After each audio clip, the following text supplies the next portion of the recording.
Assalamualaikum warahmatullahi wabarakatuh.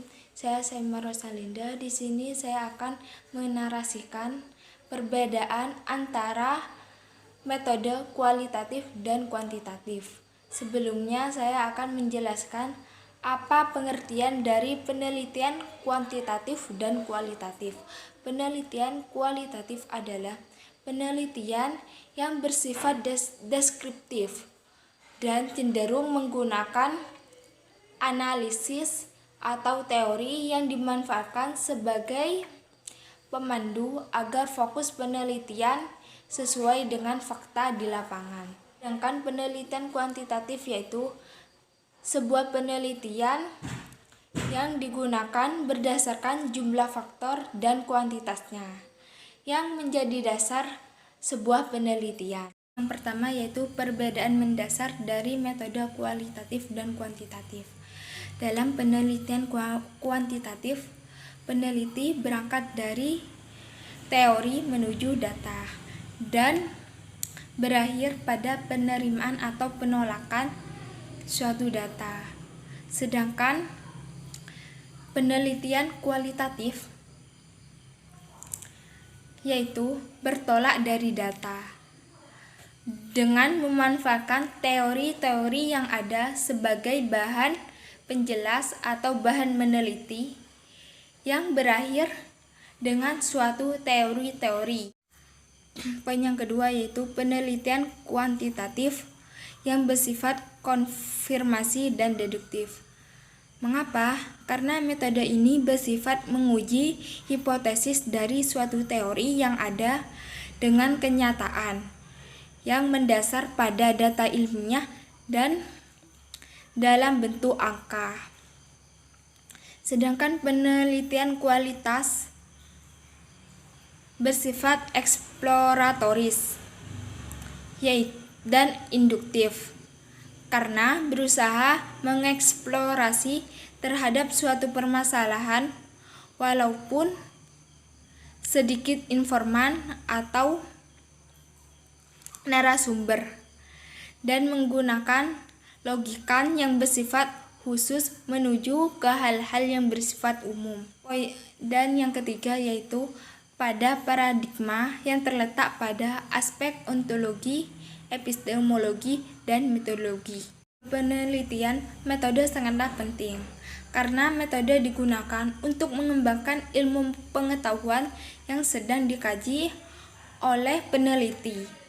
Pendekatan atau metode yang sering digunakan saat meneliti dibagi menjadi 6, yaitu pertama metode kualitatif naratif, yang kedua metode Grindot, yang ketiga metode etnografi, yang keempat studi kasus, yang kelima observasi, dan yang terakhir wawancara.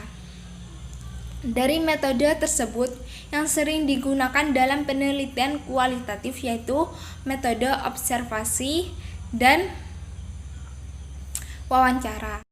Langkah-langkah dalam perumusan penelitian kualitatif yang pertama yaitu memilih masalah yang ada di lapangan, kemudian merumuskan masalah seperti halnya di Desa Wonorejo, apakah penyebab terjadinya seluk dan beluk pada penyakit padi. Dan yang kedua yaitu mengumpulkan bahan yang relevan. Mengumpulkan bahan yang relevan di sini dalam mencari bahan-bahan pengumpulan.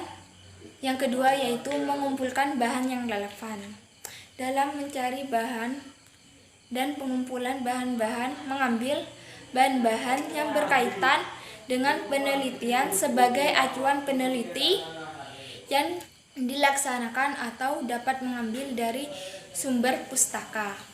Yang ketiga yaitu menentukan strategi dan mengembangkan instrumen. Yang keempat yaitu mengumpulkan data. Di sini bisa melakukan observasi, interview, dan wawancara. Yang kelima yaitu menganalisis data dan menginterpretasikan. Yang keenam yaitu menyimpulkan permasalahan yang terjadi di lapangan. Contoh dua topik dalam penelitian kualitatif. Yang pertama yaitu jenis penelitian deskriptif, yaitu memilih topik dalam konflik sosial di masyarakat. Bahasan mengenai konflik adalah sebuah latar belakang yang mempengaruhinya, dampaknya, sampai upaya proses penyelesaiannya. Dan yang kedua yaitu historis atau sejarah. Historis atau sejarah ini seperti halnya sejarah kemerdekaan Negara Kesatuan Republik Indonesia (NKRI) dan sejarah Wali Songo. Poin yang kelima yaitu triangulasi. Triangulasi sangatlah penting dalam sebuah penelitian kualitatif karena sebagai sumber data atau pengumpulan data. Triangulasi sendiri yaitu sebagai teknik pengumpulan data atau sumber data untuk mendapatkan data yang berbeda, seperti informan atau beberapa narasumber. Mungkin begitu saja narasi dari saya. Semoga bermanfaat, kurang lebihnya mohon maaf. Wassalamualaikum warahmatullahi wabarakatuh.